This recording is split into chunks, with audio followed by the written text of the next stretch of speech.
Good evening and welcome to News from Neptune for the 26th week of 2017. Actually, I think that's wrong. I think it's 29th week. I'm Carl Estabrook. For more than a quarter century, this program has been a weekly hour of spontaneous and unrehearsed discussion of the news of the week and its coverage by the media, first on a so-called community radio station and now via Urbana Public TV and YouTube. Our program's name, News from Neptune, comes from Noam Chomsky, who's been writing sensible things about U.S. politics for half a century. Chomsky says in the U.S. media, either you repeat the same conventional doctrines everybody is saying, or else you say something true, and it will sound like it's from Neptune. Tonight, David Green and I will try to say some true things on a Beyond Left and Right edition of News from Neptune. I'm referring to the fact that there have been a series of disputes, major and minor, this week involving people who see themselves as various places on the left-right political spectrum. I'm thinking particularly of a dispute involving our friends at Counterpunch with a number of folks associated with the Green Party. I'm thinking also of the dispute involving David's friend Louis Proyek and the Gray Zone Project, as it's called, about Syria. That includes a lot of argument that's been going on for a good time on what purports to be the left. And finally, I'm concerned with the Trump versus the War Party fight, which seems to be the important fight going on in Washington that the media work very hard to keep you from knowing anything about. What I'm going to propose to you and to David, because we really are unrehearsed, is that in U.S. political discussion, left and right have become what our ex-friends in the postmodernist movement used to call floating signifiers. Floating signifiers mask rather than reveal political positions. Signifiers do that.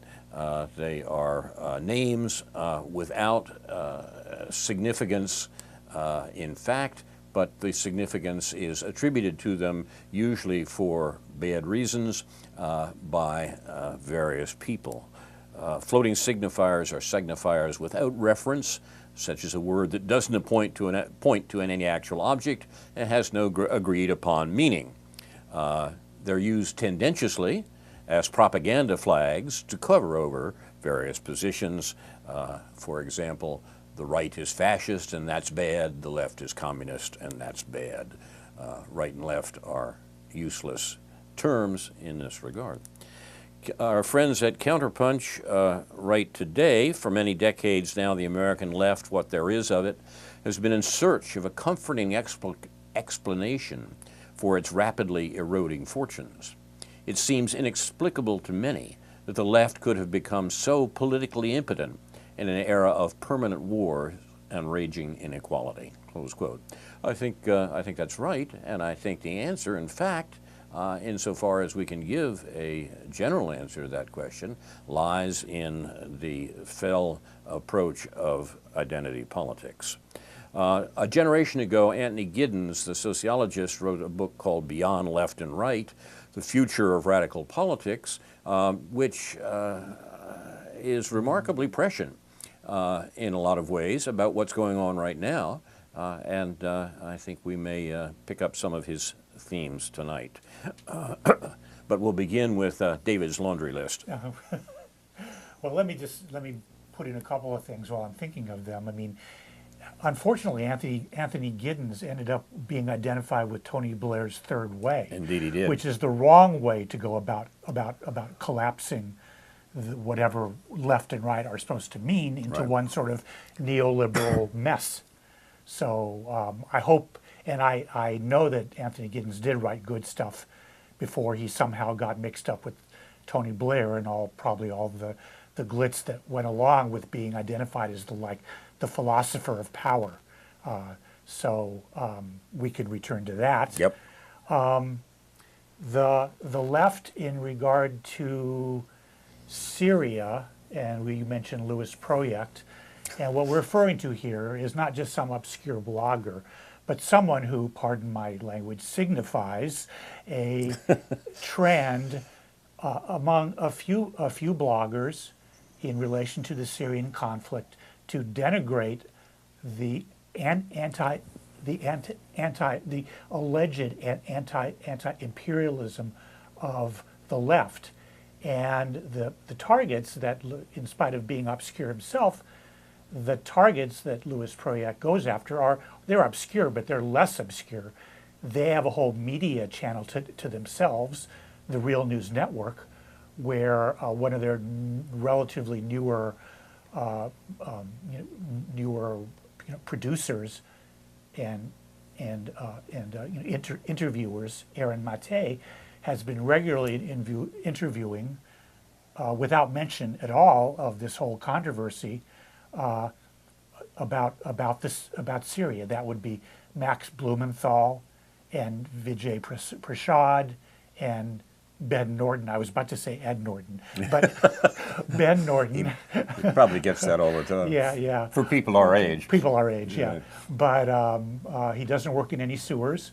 But in spite of what Louis Proyac might say about him, but these are cultural references. You have to be over 50 to understand. Yeah, well, they can go online and figure this stuff out.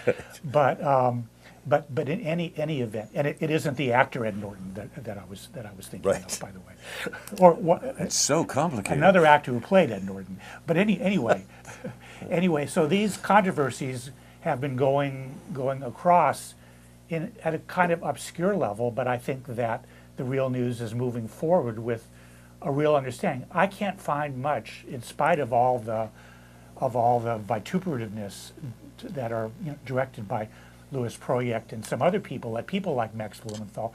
I can't find much to not agree with in terms of what Max Blumenthal has been saying about Syria and our involvement in Syria and the context of Syria, on the interviews that he's been doing on the Real News, as well as the articles that he and others have been publishing on Alternet on something called the Gray Zone, which seems to have been established in order to fill a gap that I think they feel was not being filled by A, Amy Goodman, B, the Intercept with Glenn Greenwald and so forth, that they are asserting their opposition, the reality of U.S.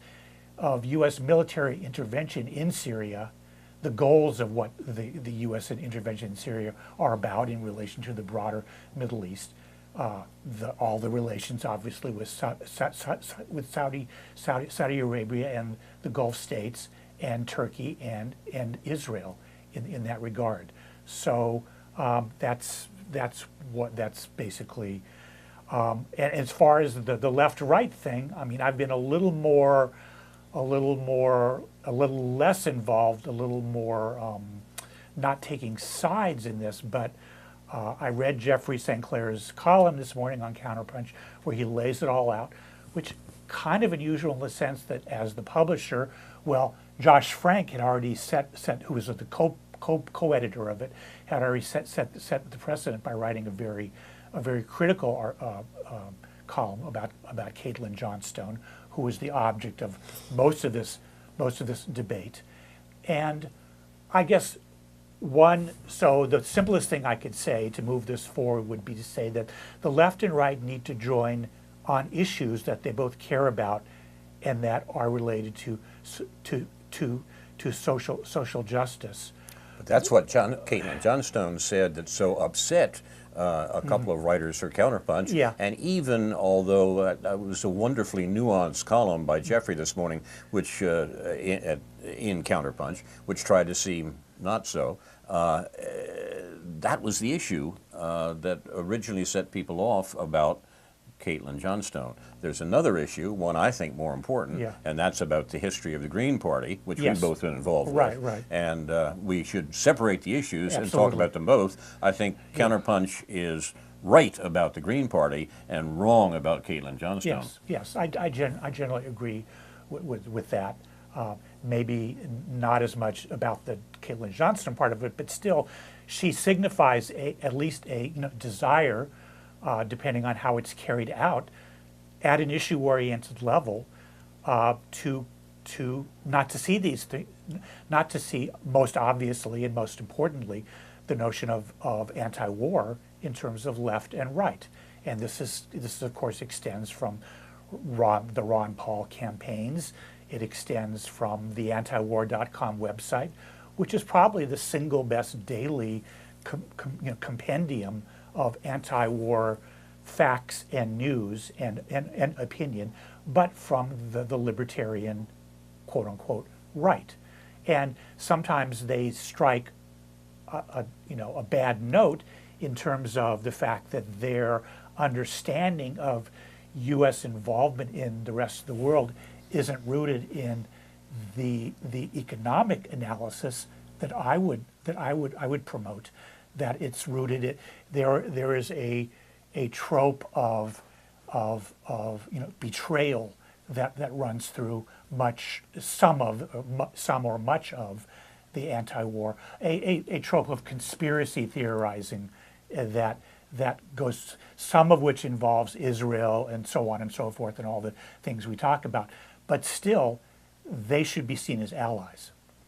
I think that's right. And if it comes to some other issue, like obviously civil liberties issues, as well as even single-payer health care, it doesn't seem to be, to me, that the people who voted for Donald Trump from the Christian right, let's say, have any ideological reason to be against single-payer health care. I can see where the corporate aspect of people who voted for Trump and the Koch brothers aspect would be against single-payer health care. Obviously, I don't see why people that are defined as the Christian right can't be talked about single-payer health care. I think that's quite right. Do you want to proceed with your laundry list, or would you shall we camp out here on this particularly contested plane? Maybe we can come back to this. We're only 15 minutes into the program, so okay. So why don't you go with your laundry list then? Yeah. Okay. Well, and anyway, I had a pretty short one. Okay. In fact, it's just one thing, but it's a complicated one thing. But I just got a lot of pleasure, perverse pleasure, out of this. A New York Times article from a couple of weeks ago, talking about which raised the issue of why employers can't find people to hire at the wages that they're offering, whether it's that workers are scarce or wages are too low. And that proceeded from there. There's a couple of people that became, unfortunately for them, a little too famous from this, Carl. I don't know if you follow this at all. Have you heard of Tom Thompson or Sarah Smith? No. Do those names ring a bell? I don't know. I mean, you probably know Tom someone named, we probably know people named Right. Tom Thompson, Right. Sarah Smith. But this Tom Thompson is running something called Star Cleaning Systems somewhere in Ohio, and he was looking for 3 part-time workers to work at $9.25 per hour cleaning offices after workers leave. Another woman in Omaha, Sarah Smith, runs a roofing business, Rooferia. I like that, Rooferia. Yeah, I do. Whereas Tom Thompson was running Star Cleaning Systems. Rooferia home exteriors, a fancy word for people getting up on roofs and banging in shingles, you can't get away with offering $9.25 for that kind of work to Americans anyway. She was offering $17 an hour and is having trouble finding workers. And the response to that came from various quarters, including one article on Counterpunch, which was from July 11th. A guy named Jeff Beckman responded to this article with an article titled "Jobs You Can't Afford to Take." And he really went forward, especially with the cleaning offer, with the part-time job cleaning offer. He went online and found out what this cleaning business was requiring of people just to apply for this job, what the terms of the work would be, and how ridiculous it would be for anyone to expect anyone except the most desperate person who would still need a car or would still need to be living in a place where public transportation was, worked for doing this kind of work, which probably isn't likely, and just sort of ridiculed the idea that anybody would expect anybody to work for $9.25 per hour on a part-time basis to make anywhere from $10,000 to $13,000, $14,000 per year, given that you couldn't even combine this job with another, say, full-time job, given the requirements of having to be somewhere at a certain time. And the bottom line in all this, is for people to understand that for me, it's like, it's a no-brainer. For Dean Baker, who just commented briefly on this, he just said, obviously, workers need to be paid more. If it's Econ 101, it's Human Resources Management 101, that when you're not getting workers, you're not paying enough. But these business owners were saying, well, throwing up their hands and saying, we can't find Americans who want to do this work, especially the roofing woman who just said, well, we can't pay for this. And there's a lot of ways of going about why this is, but we've become a culture in which people don't expect to get paid anything for work like that, for difficult manual labor like that. And because they don't expect to get paid anything for it, they don't prepare themselves, whether they're in high school or college or whatever. If roofing paid $60,000 per year, plenty of high school students would find out about that and say, after they got out of high school, I'd like to do that for a few years. Now, the only people I know who accept circumstances like that and live in it in their industry are, of course, adjunct faculty in universities. That's a good point. Who know right away that they're not going to be paid any better than that, and they accept it. Yes, right.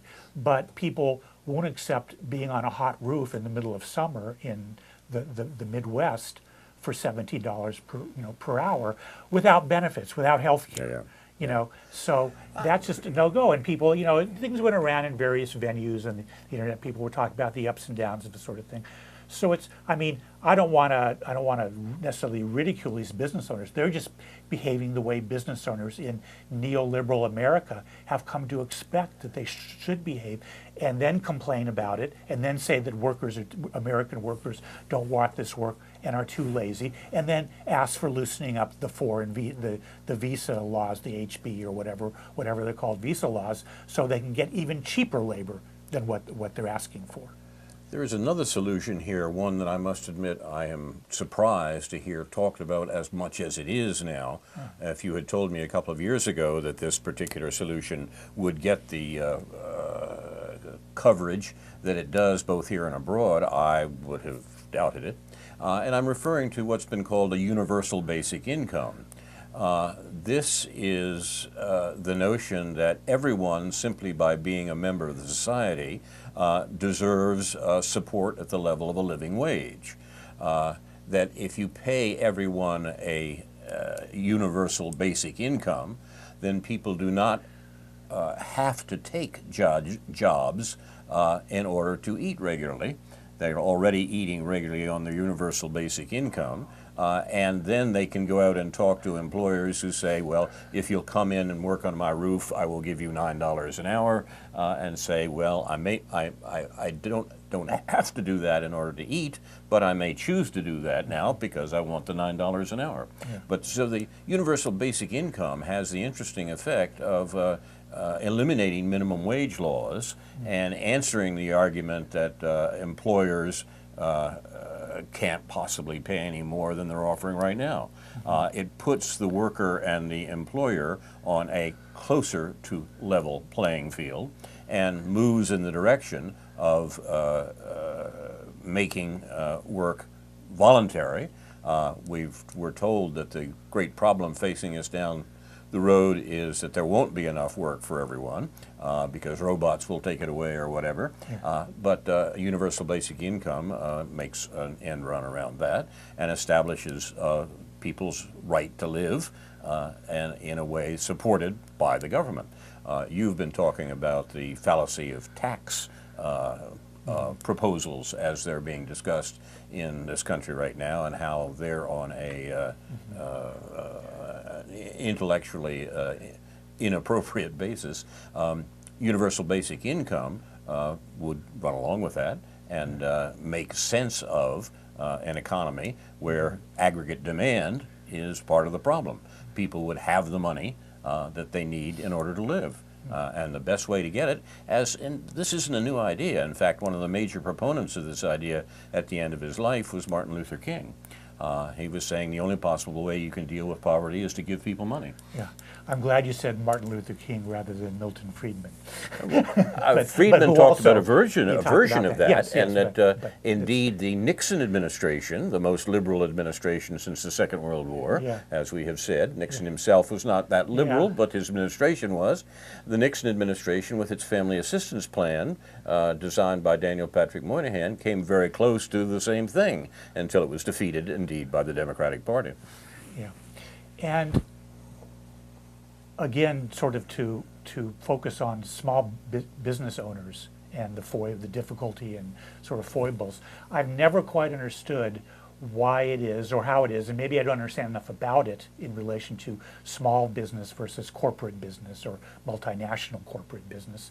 Why small business owners don't, again, getting back to single payer health care, why they don't advocate or how they can't be organized to advocate for single payer health care. Why wouldn't small business owners want to not have to compete with bigger businesses who can sort of better afford because of scale to provide their employees with health insurance, whereas they can't. They struggle to do that.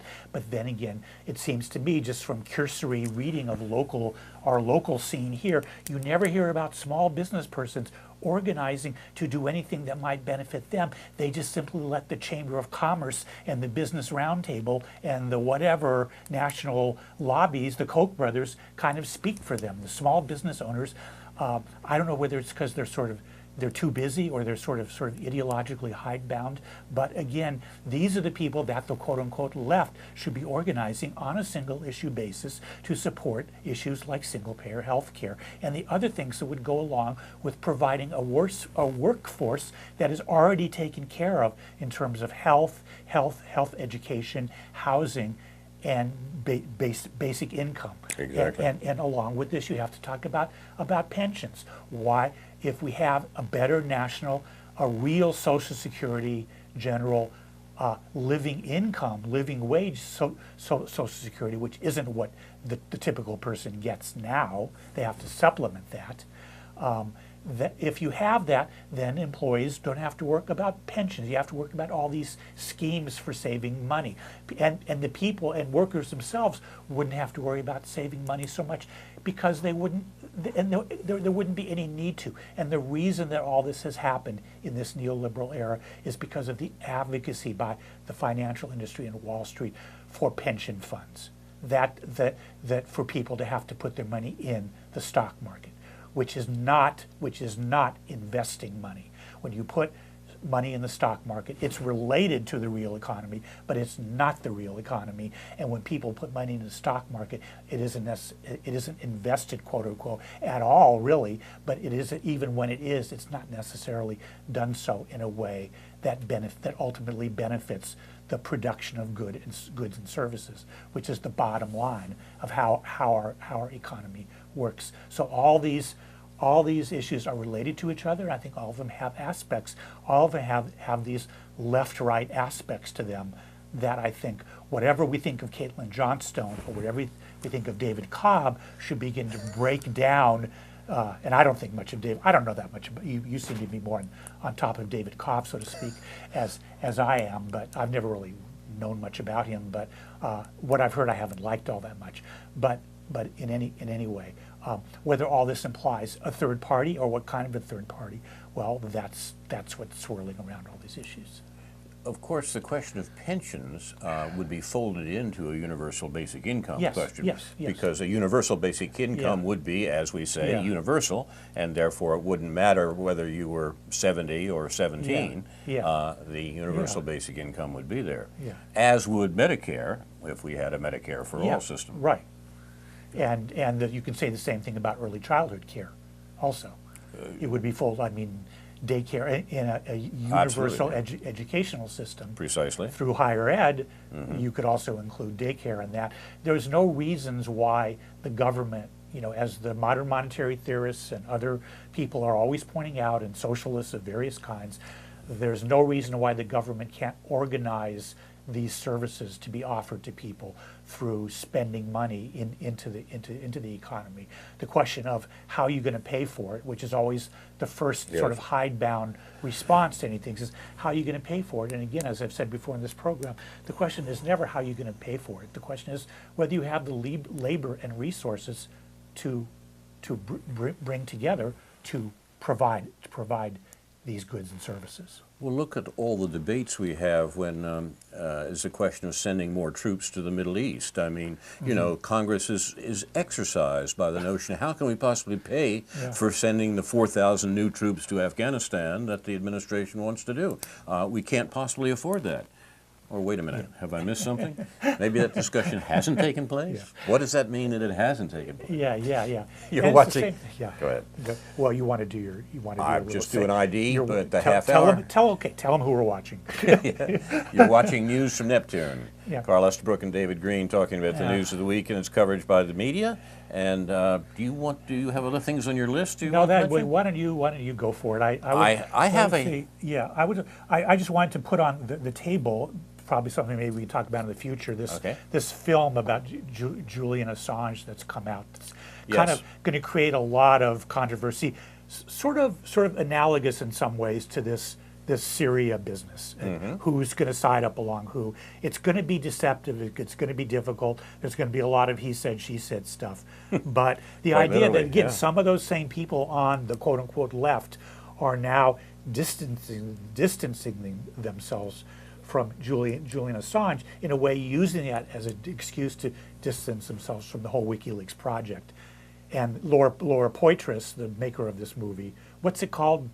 Blip or Glim or it'll come to me in a minute. It's one word. It's one word. Right. But it'll be. I mean, I actually don't plan on watching it because honestly, I was bored by the Edward Snowden movie.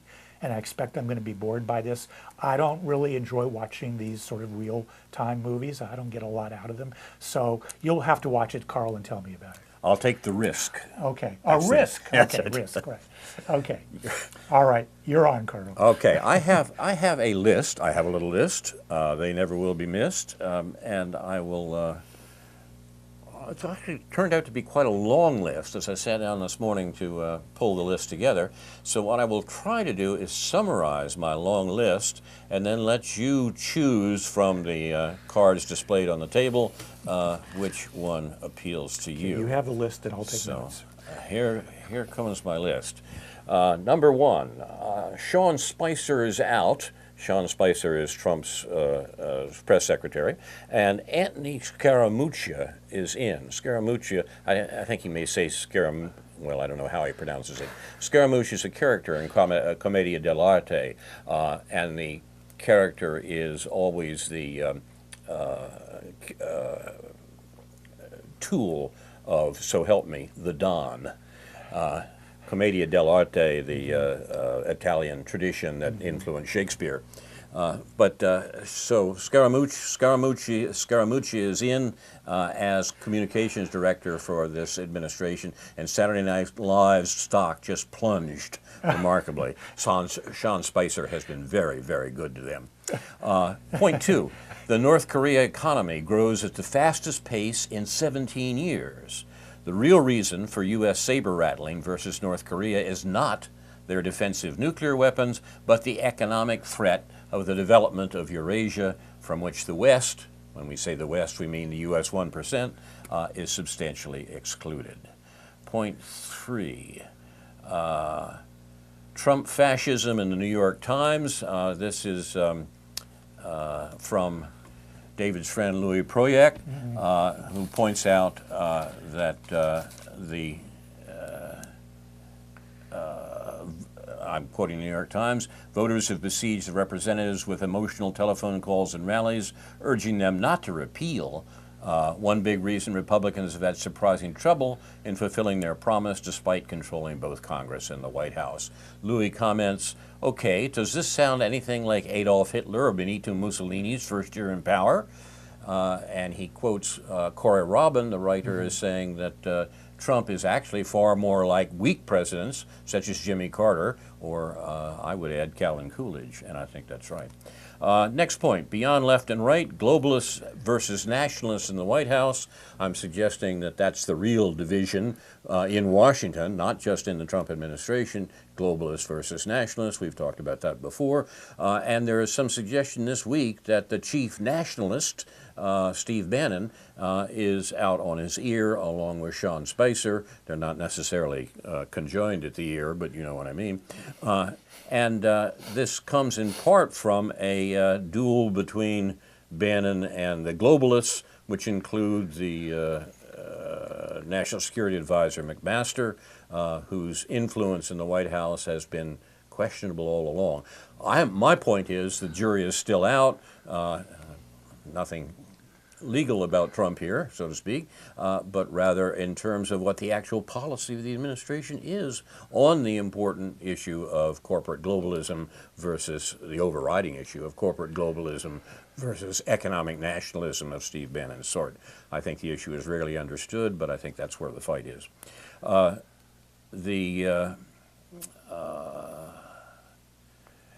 Trump has ended this week the covert CIA program to arm anti-Assad rebels, that's basically al-Qaeda, in Syria.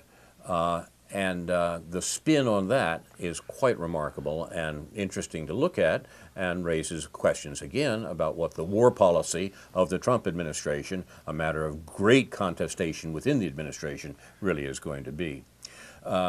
This also carries over into what seems to have been now a coup in the House of Saud. The Saudi Arabian crown prince displaced his cousin, who was the crown prince, and at the behest of his half-mad father, and that displacement displeases the CIA in that the man displaced was the CIA's main man in Washington. Main man in Riyadh, main man in Saudi Arabia.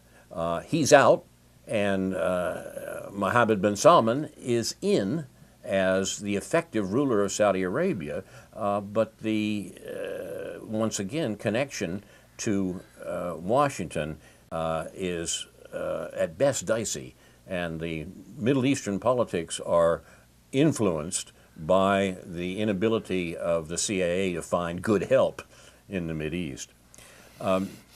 Caitlin Johnson, the writer whom we've mentioned a number of times already, has a very good point about a video that we will place on the Facebook page for News from Neptune, documenting the war propaganda tactics being used to manufacture support for Western intervention in Syria, the intervention that some suggestion the White House is rolling up a bit this week, so it's confusing, and once again shows the debate within the U.S. government, and it's more than a debate, it's a fight over how the U.S. will proceed in the Middle East.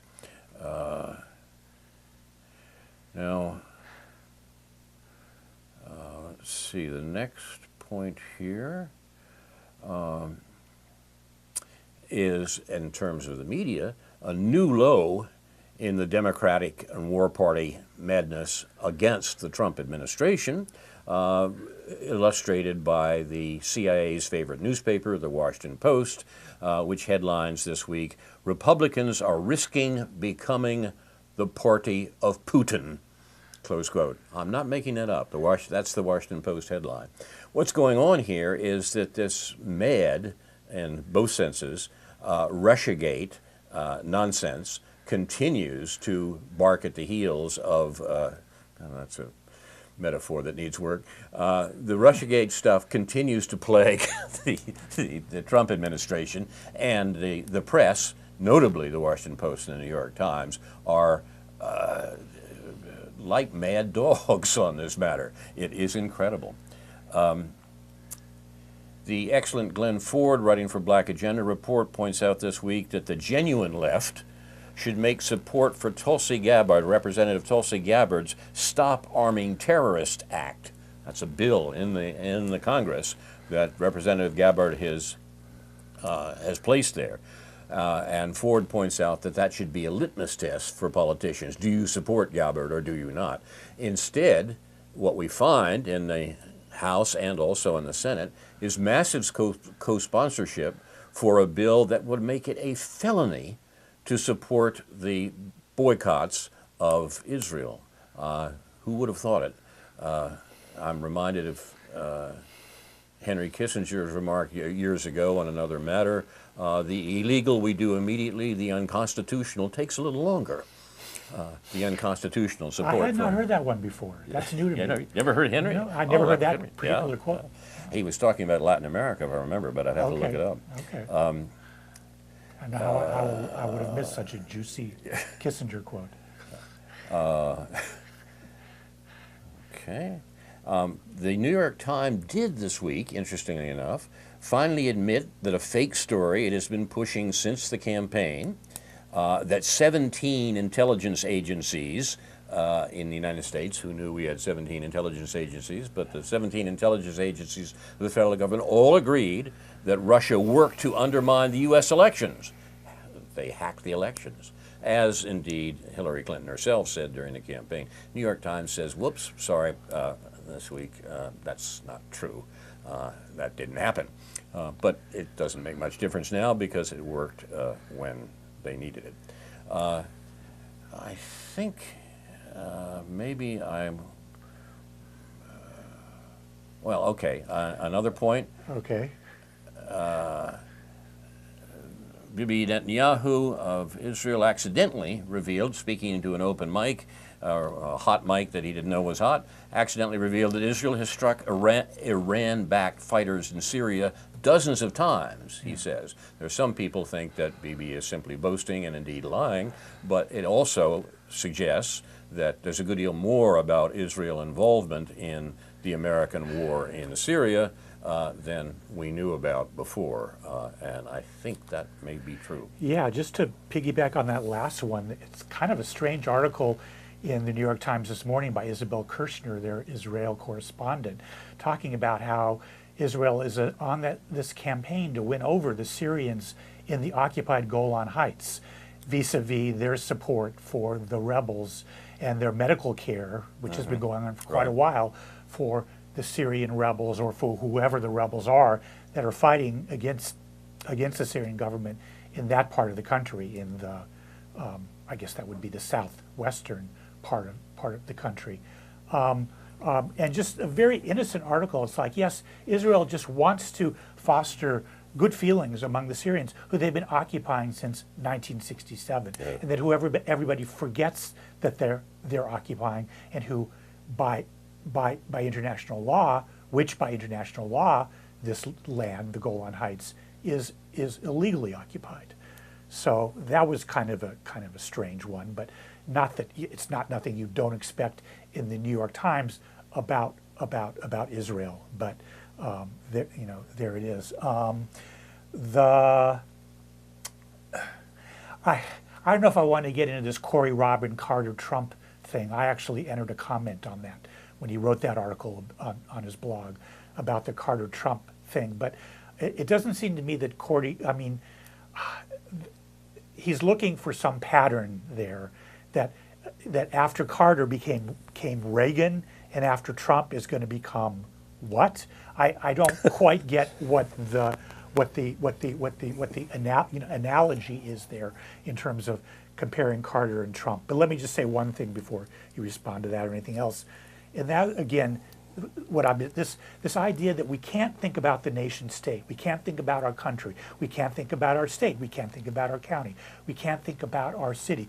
We have to think in these vaguely globalistic neoliberal terms about everything. Therefore, people can never organize themselves to control their own resources and labor to do what they need to be done.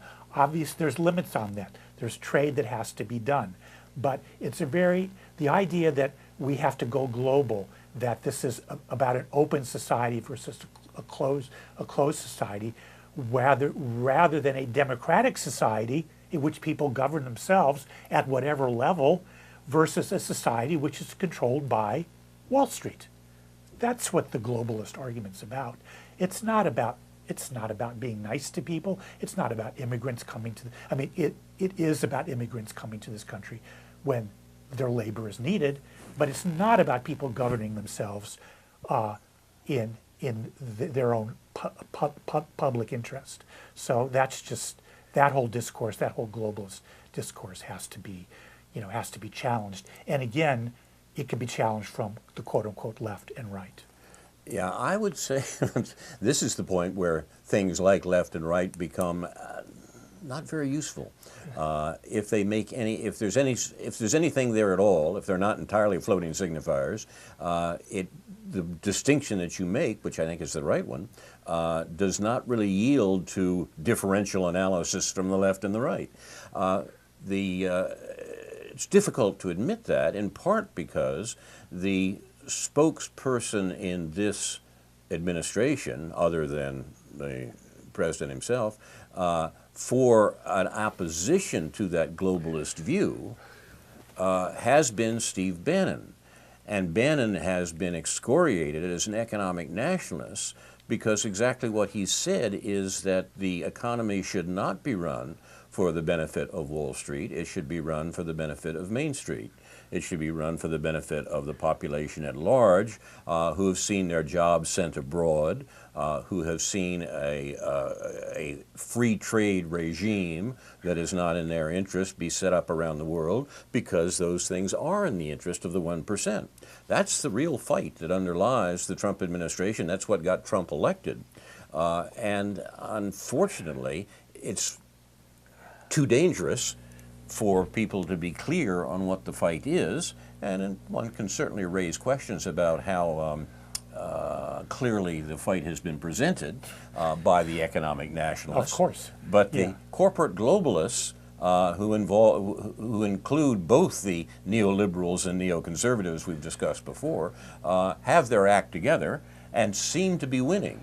They seem to be convincing the Trump administration that those neocon and neolib policies of the last administration should be continued. But every now and then there are glimmers of hope. Every now and then there's notions that maybe Steve Bannon is not the fascist that he has been condemned as being from the beginning, but rather an economic nationalist in the sense that he's described it, and that he has some influence in this administration. Once again, I think the jury is out. Yeah. I mean, I think it just becomes very ideologically confused on even within the sort of libertarian right, the sort of the Koch brothers right. The Koch brothers can maybe economic nationalists in certain ways. They're obviously ridiculously anti-government. They funded all these economic think tanks at George Mason and all these other places. They're pretty wicked. They're pretty evil overall. But their form of economic nationalism means, since it's oriented towards resources, towards oil and gas, is towards fracking. Well, that's not the kind of economic nationalism we need. It's not the kind of economic nationalism we need to say we can get our energy from underneath our own ground by destroying our own environment. That's not the way to go. So it's kind of hard to see sometimes where the policy oriented chops are going to come from the right, from the Steve Bannons or anyone else. That's really gonna move that forward to make that anything at all clear in a practical political policy or policy oriented sense. It's just how far are you going to get with someone like Paul Ryan? And the point is that Bannon was good. His advice, whatever advice he gave, and however Trump took it, I think it was just Trump's own sort of nationalistic instincts. Were basically good at getting American voters to believe that he was going to bring jobs back. But who did he bring into his cabinet? But mostly people from Wall Street, and that's not about bringing jobs back or creating jobs or whatever it is. On their basic principles, though, I use the word principles loosely here. On their fundamental commitments, who is more likely to save the environmental situation for a majority of Americans? Corporate globalists or economic nationalists? Yeah, yeah. I mean, it's confusing because economic nationalists would include the Native Americans who opposed the pipeline. Mm-hmm. The pipeline was a project, perfectly typical project of the corporate globalists, but their opponents didn't represent the left or the right. They represented nationalist interest, if we understand nationalist in this case to mean the popular views of the people who lived in the territory. Yeah. So, I mean, I think we're undergoing a certain political realignment here, and that's why I suggest that the terms left and right aren't much use. The political realignment is a result of 40 years of neoliberalism and the bill's coming due. And how that bill is going to be paid is the real issue between the fundamental political positions in the country, which are not clearly represented by Republican and Democrat, nor are they represented, I think, finally, by left and right. Yeah. Just a note to that, the great environmental journalist Steve Horn, who writes for something called the Smog Blog, but often appears on Counterpunch and other more general outlets, has talked about how the language of energy independence under the Trump administration is talking about energy dominance, and he doesn't mean that in a, Horn doesn't mean to compliment Trump in that regard in terms of his energy policy. So again, I mean, these people think in terms of profits and they think in terms of dominance. They want to get the oil out from under the ground in this country or in Canada, or natural gas or fracking or whatever, and then they want, and then so the idea is, well, we're back, our oil is back, our natural gas is back, and we're going to be exporting that to the rest of the world, and we're going to use that to control them, as opposed to the idea of energy independence, when supposedly the Middle East had the potential to be controlling us.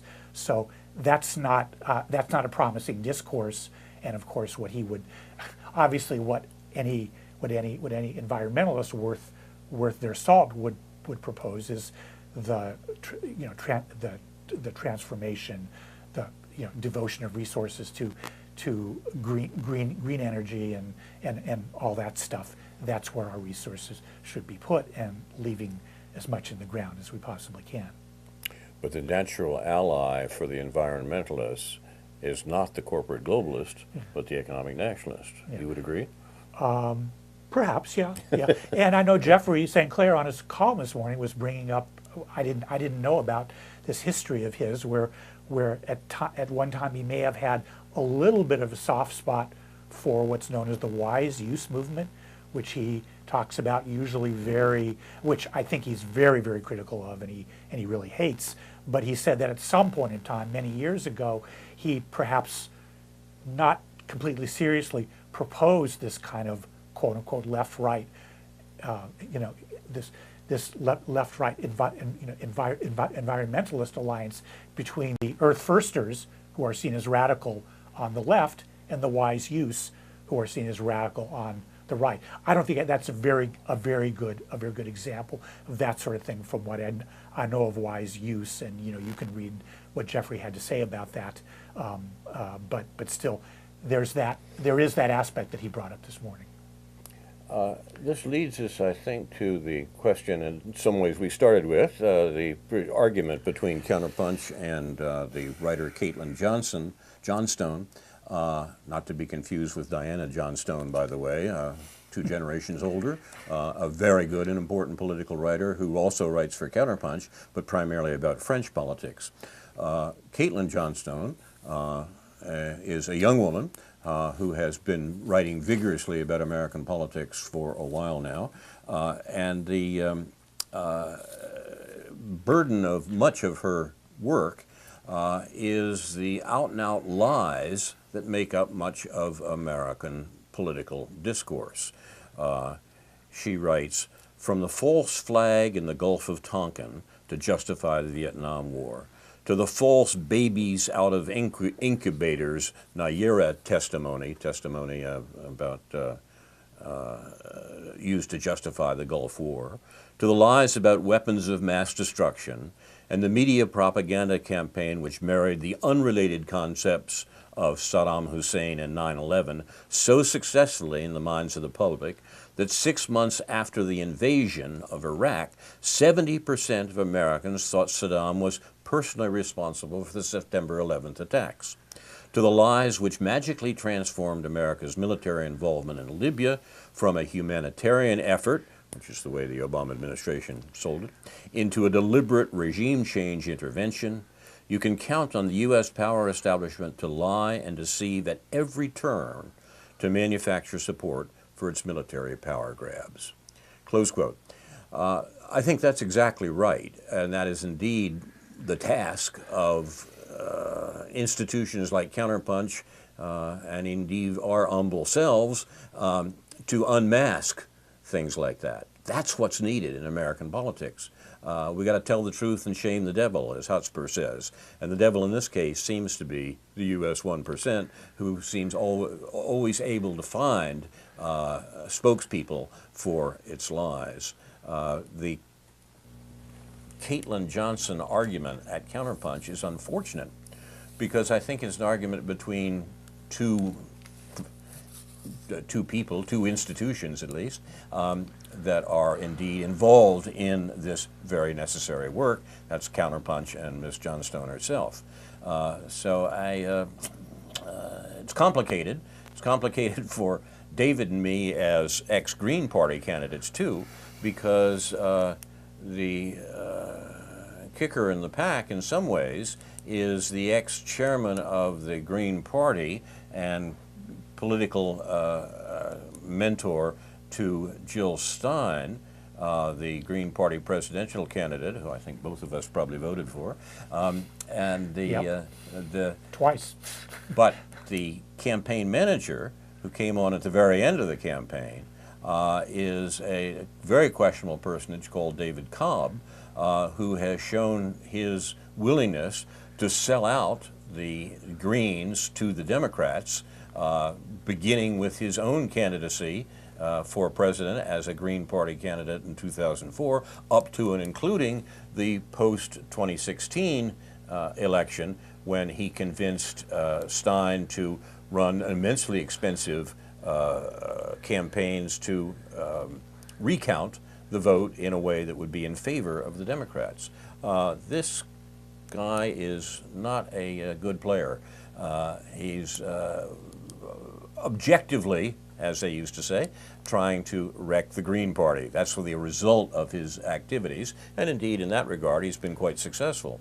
But his championship of Caitlin Johnstone is fortuitous, it's accidental, and unfortunately they've been brought together in the quite legitimate criticism of the Green Party strategy that we've been hearing from the Counterpunch Center this last week. I think they're missing the mark by aiming at Johnstone. They should go back and read what Johnstone actually writes in her what we might call a millennial style, which doesn't appeal to everyone.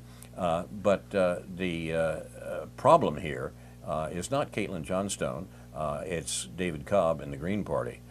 Johnstone should be listened to for her discussion of the propaganda regime we find ourselves in the midst of, and that is what needs to be taken apart. Yeah, and I would only add, as we're closing here, now that Counterpunch has opened up on its own website this debate among these different points of view, perhaps they might like to do the same thing for the Syria issue and all of the vitriol that's swirling around there.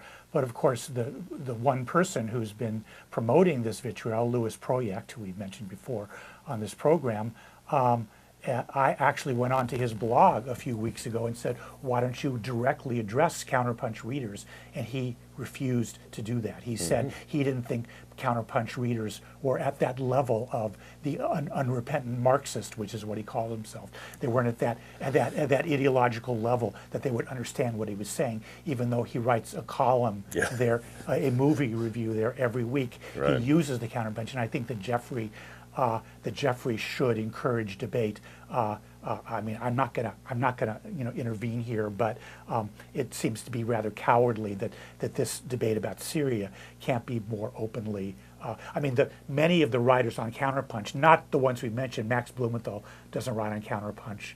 Vijay Prashad does, but certainly these issues, whether it's the Syria issue or the Johnstone issue or the Green Party issue, should be talked about within this framework, so that someone like Louis Proyect can't just retreat to his blog and make these vicious attacks that aren't even arguments on people like Max Blumenthal, who I consider to be one of the best journalists, and certainly one of the best young journalists that we've got going right now.